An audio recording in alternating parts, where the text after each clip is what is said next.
Yo. It's been a minute, man. What's going on? Yo, it's been a lot going on, man. It's been a hell of a lot going on.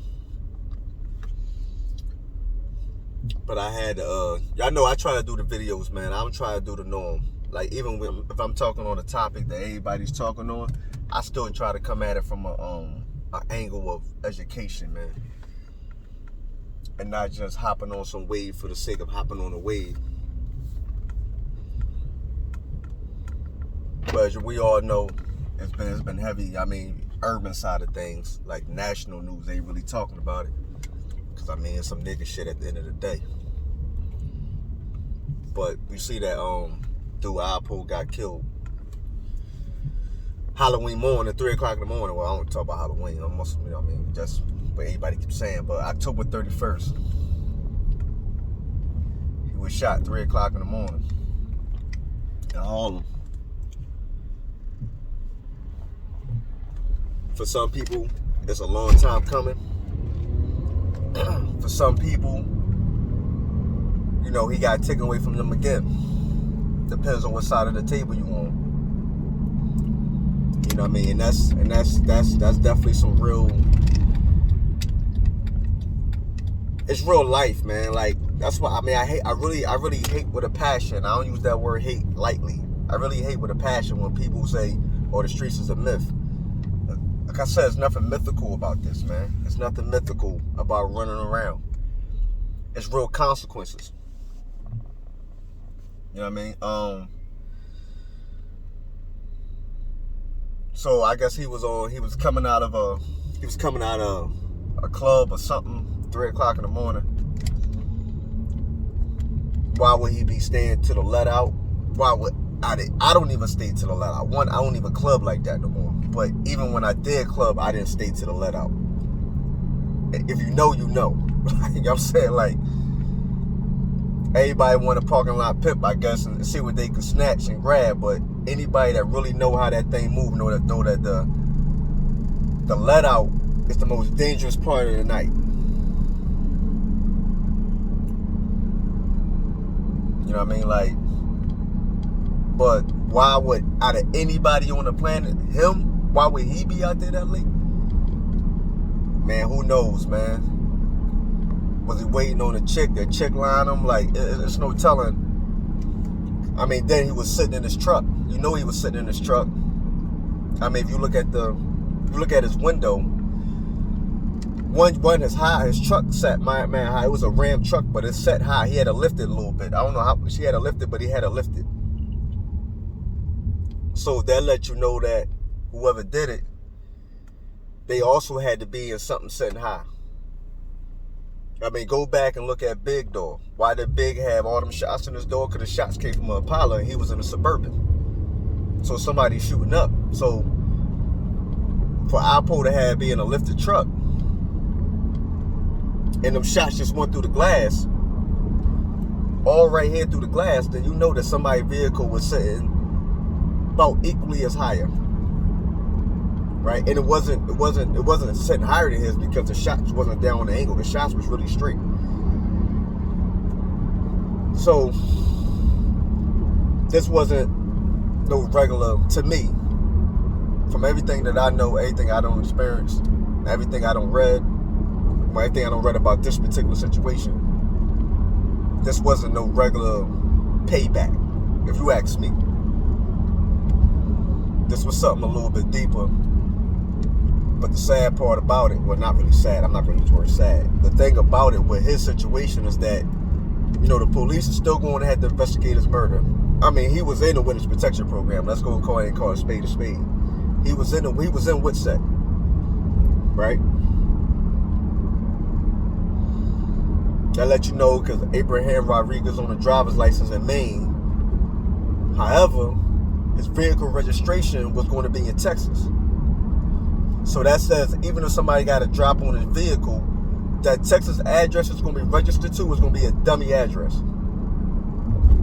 Y'all got to put all this together, man. Like I said, I don't know, like, you know, you got all these so-called street people, they know exactly how this thing works. And they know a whole lot of nothing. But Because anybody that knows anything about the law, that your license, registration, and insurance has to be the same state.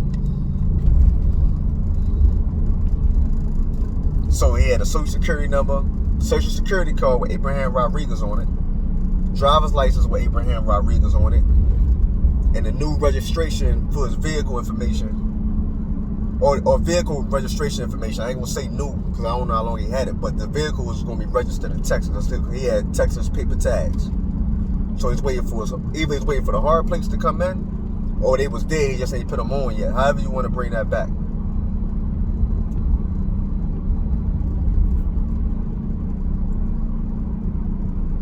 So I mean, so many angles to this man's situation.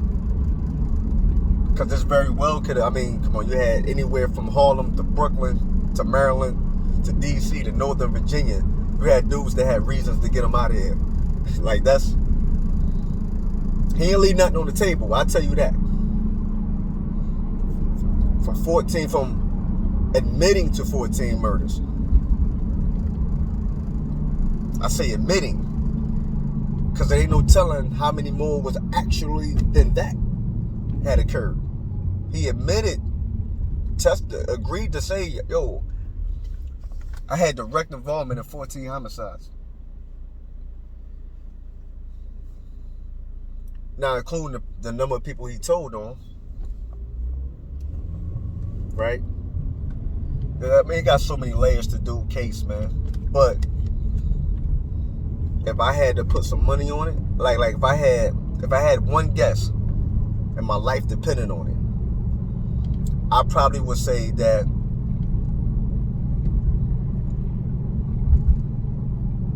it had more to do with something that occurred since he's been out of prison, or something that was about to occur. Because I mean, let's get the TV movie stuff out of here. This did not come from DC. This didn't come from Maryland. This didn't come from Northern Virginia. Let's get that fictional movie stuff out of here. That's not what happened. I don't need to read nothing. I don't need to be part of no investigation to know that that's not what happened. You know the percentages that kind of stuff happened is so low that it's probably not even readable. You probably don't even have no analytics to really give you a quantitative number to say, yo, this number of times this has happened. Like, oh, this percentage right here, you know, this is frequent.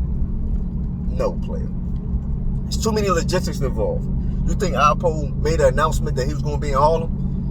Anytime he popped up in Harlem, he popped up in Harlem.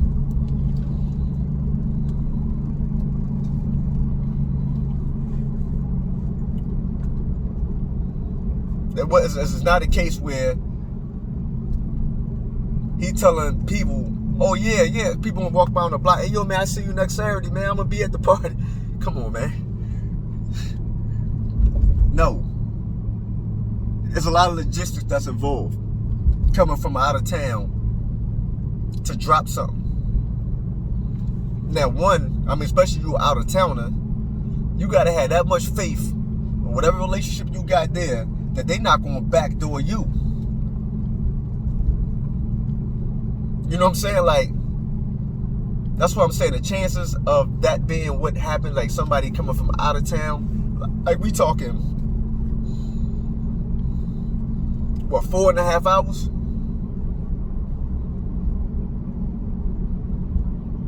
And you relying on resources there solely. Nah, player. Chances of that happening, that's probably the lowest of the chances. Now the police probably going to kick around the dust on it because they got to. They can't just dismiss it like I can. But I would tell them they're wasting their money. Like, you're wasting your time. I think more or less there's probably something to do with some New York stuff. Even though pound for pound that we put both things on a piece of paper, both places on a piece of paper, we just want to say DC for the sake of argument. We're going to say the stuff he did in DC versus the stuff that he did in New York. The stuff he did in New York was more infamous because of the names involved. But the total dirt he did far more in DC. They got far more reasons to get him out of here.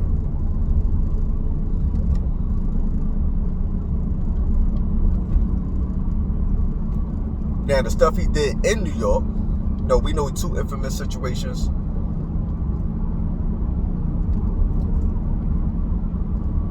That they, reasons for getting him out of there. I mean, I think when people bring up the Rich situation,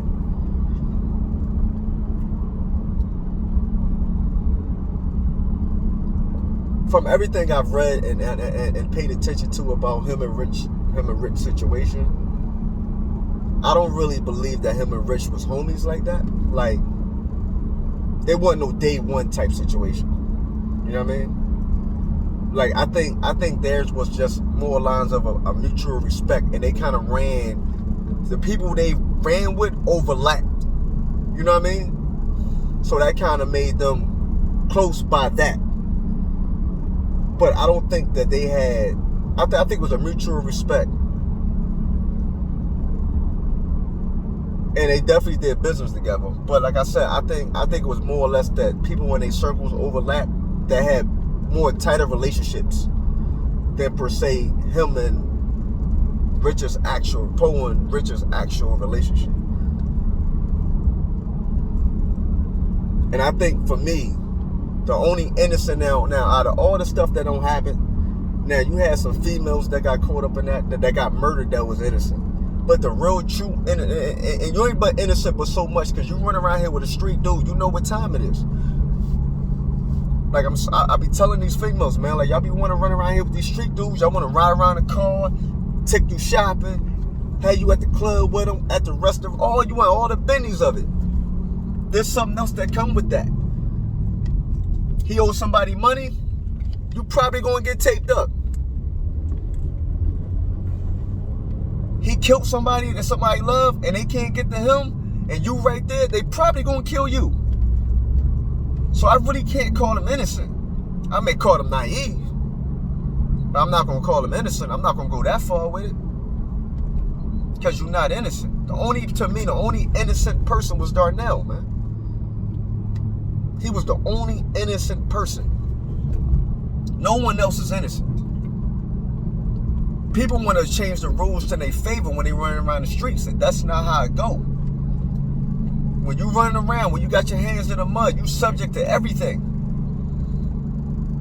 So anything that go wrong, you're not innocent. You just got. And I don't mean to sound harsh. I don't mean to sound none of that.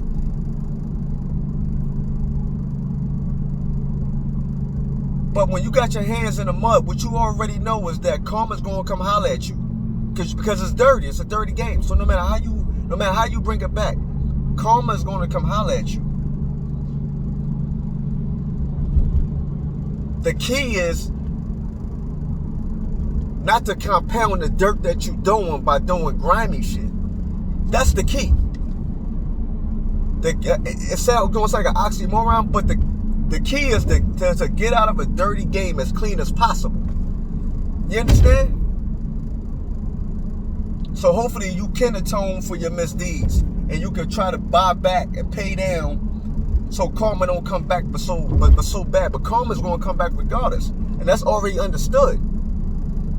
You understand? But that don't mean because I only sold a nickel bag of weed that I get my head blown off that I was innocent. No, you're not innocent, player. If you was on the stoop still, then you was innocent. You was innocent when you was playing hopscotch.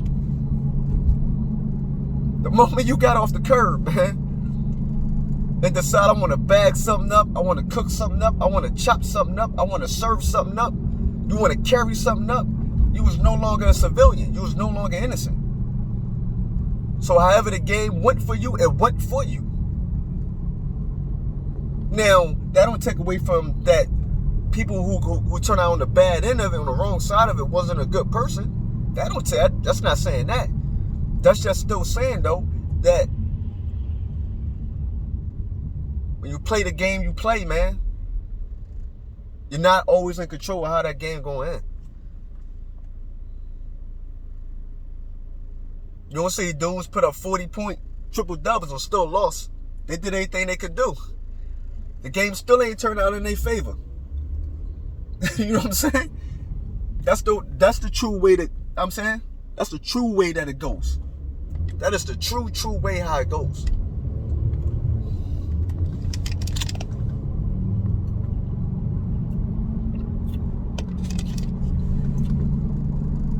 You know what I'm saying? That's the true way on how that go, man. But so yeah, Rich. I mean, we all know about the Missio. You know what I mean? For people that don't know the story, but have watched Paid in Full, that was the scene on the basketball court with the handshake and dude blew his man came up and blew his head off. Like that was a real depiction of what happened. But the story behind it is so ill. You know what I mean? So could that have played a part? It could have.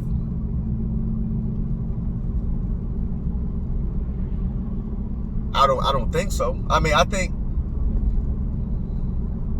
like I said, I do believe that or whatever finally said, let's just get this done, or somebody just said, oh, yo, this is about to happen. I believe in, like I said, if I was under the gun myself and I had one guess, I would say that it was more or less about something that transpired. Because, you know, he's been out of jail for 6 years. You know what I mean? He's been out of jail 6 years. And I'm not saying, like, 6 years means that ain't nobody going to do nothing to you from the past. No, because, you know, with his situation, you definitely had to go at it way more different. Because, like I said, like if you watch when he first started popping out, I think the first time I seen him pop out in Harlem, he had the blue stuff. He had the blue jacket on, the blue mink or whatever it was he had on, and blue fur or something. But you see, like 2 or 3 dudes popped their head out of the store first, or whatever that was first, and they looked around, and then he popped out and looked around. You know what I'm saying? So he was definitely cautious. He wasn't on no ain't nobody on me type time. Or you know what I mean, ain't nobody worried about me type time. No, he was just definitely cautious, and everything said that he was authorized by the state of New York to wear a bulletproof vest. So anybody know anything about New York when it comes to firearms and ballistic type vests and situations, like they don't play with you. So he was authorized because of, you know, the stuff he done and the people he told on, that, you know, his life was definitely in the balance because of that.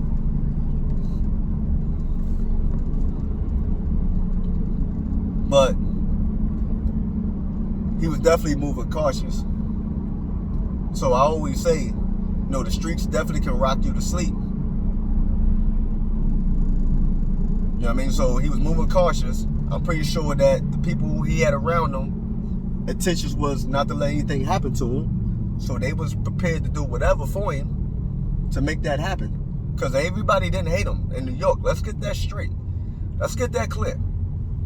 He still had a base in New York. He still had people in New York that had genuine love for him still. That was still willing to move around with him.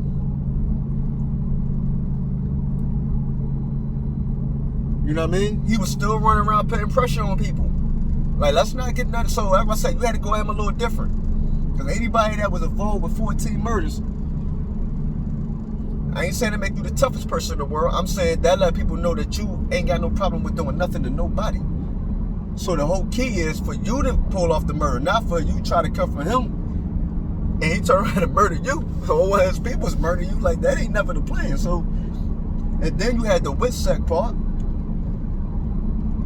So this is going to be a whole nother element to his case that people got to think about. Dude was still under the witness protection program. So whoever pulled that trigger killed the federal witness.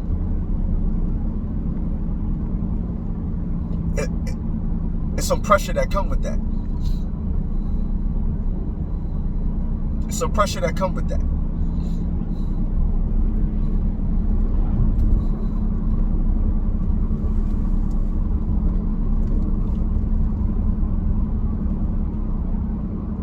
But I was reading what Paparazzi Poe had wrote or whatever, and he was saying how Basically, he did live in Maine. He may have had a spot out Jersey as well. But he did have a crib in Maine.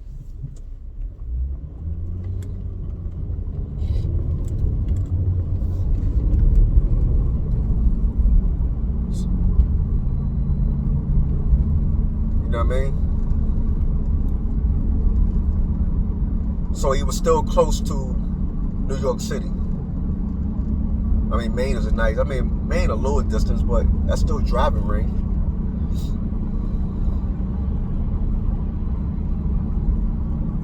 And ain't nobody looking for no Abraham Rodriguez and goddamn Maine.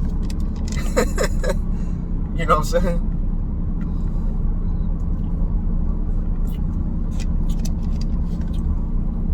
But like I said, you had to go at him a little different than you went at the average person. Like, because the average dude, think about it, the average dude that was major back in the day that ratted or did some fuck shit or some sort, they really wasn't with the gunplay themselves.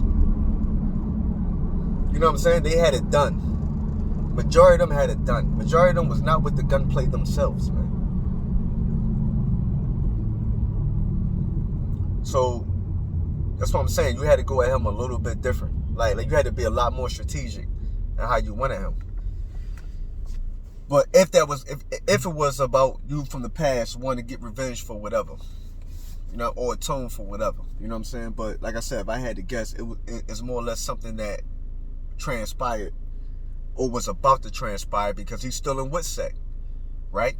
So part of his deal was, so go back and read stuff, was that even after his case, and he testified against everybody he had to testify in his case, 12 years later, they were still bringing him in for cases that ain't had nothing to do with him, but he understood the lingo and the game.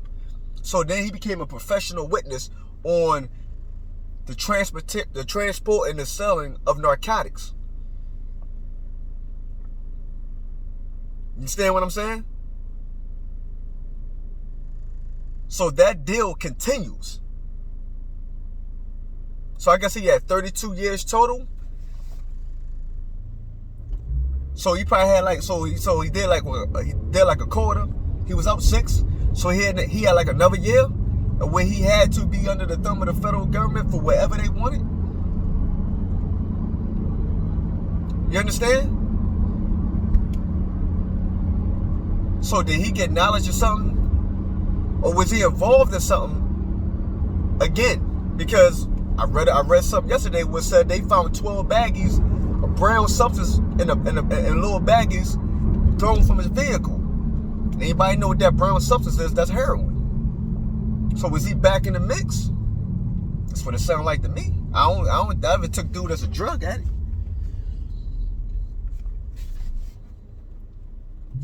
So was he involved in something again?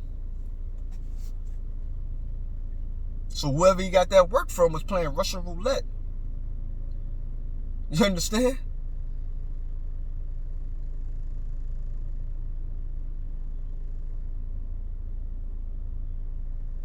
So if I had to put my finger on it, it was something about whatever he got himself into when he got out, as he became to get more and more comfortable, as he got more and more back into his regular ways. Because that's what happens, you know. It's hard to teach an old dog new tricks, man. Especially like when you're used to a certain amount of money, a certain lifestyle, a certain light. You know what I'm saying? Dudes like him is real hard to change because you love that light, man. You love that attention. You're not doing it for the sport. You're doing it for the glory. You know what I mean? It's different when you're doing it for the sport. It's different. You're going to move different. What you care about is different.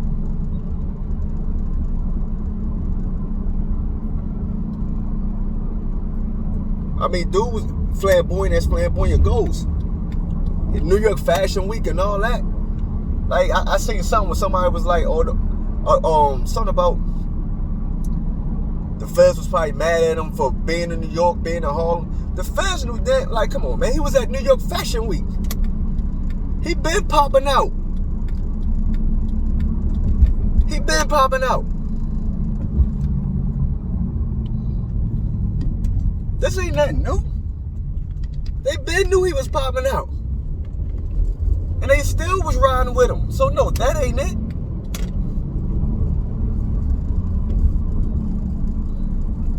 You know what I mean? Like, that wasn't it.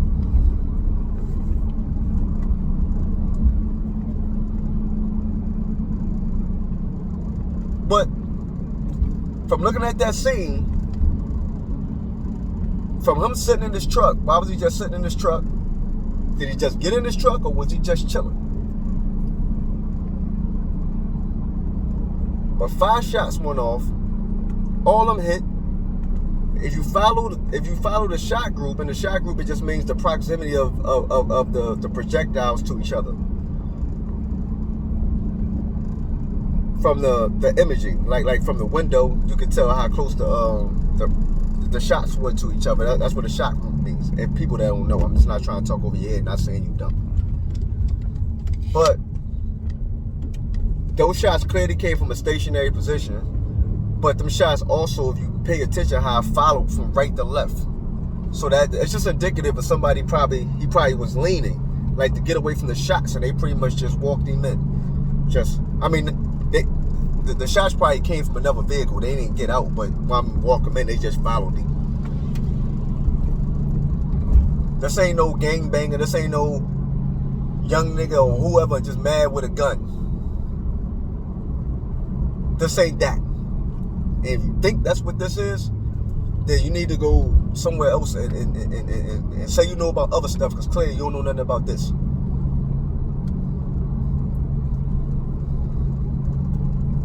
From that to him driving off, then he said that he purposely crashed the car because he seen a cop.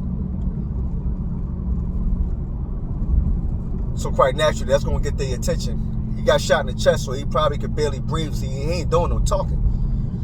So he said when he came up on him, he was gasping for air. No, he ain't doing no talking.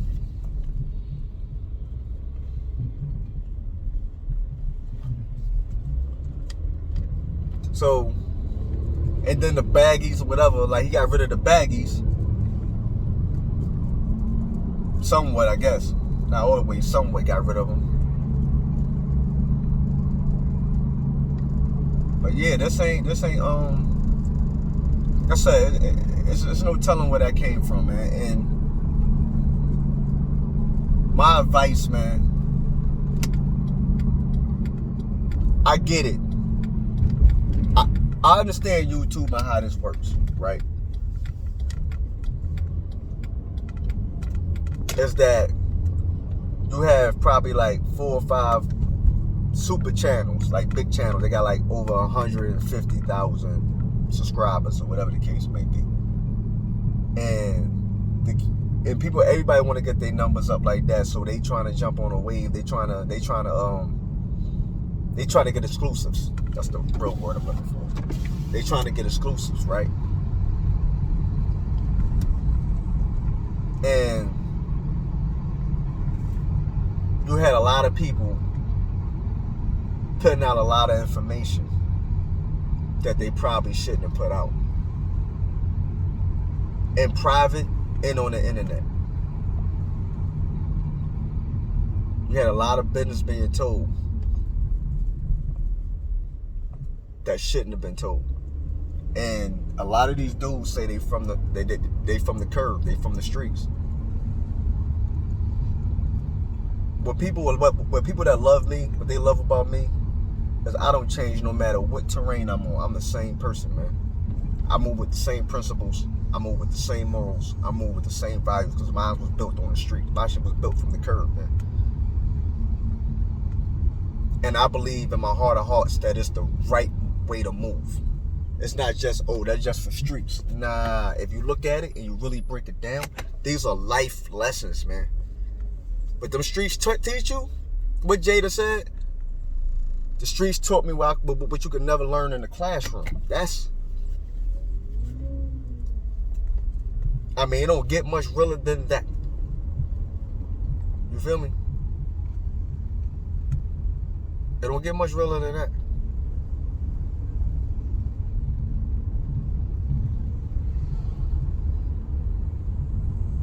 Like, for a fact, it don't get much realer than that. And I was always taught, be careful of who and what you attach your name to. You understand?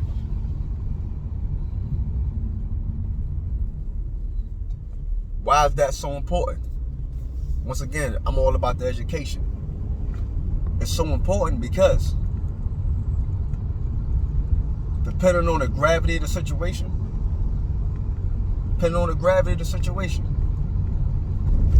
some of y'all high, y'all ain't gonna know what gravity means. Depending on how deep the situation is. If that's your man, you lie with him. You understand? You want to be the voice for somebody? You get the same penalty he get. It ain't even about you. You made it about you when you attached yourself to him. You understand? And everybody don't care about who's attached to you, meaning who your cousin is, who your homie is. Everybody don't care about that. After I do something to you, if they want to come figure that out, when we figure it out, then we can figure that out. But that don't mean this ain't going to happen to you right now.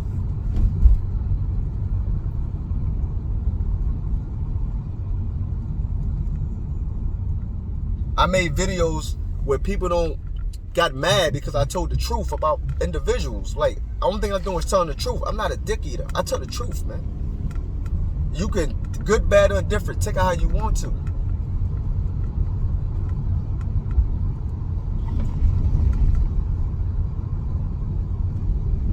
Stop chasing foolishness, man. Because you gonna get yourself in a situation that you really had no intentions of getting yourself into. Nor are you prepared to deal with.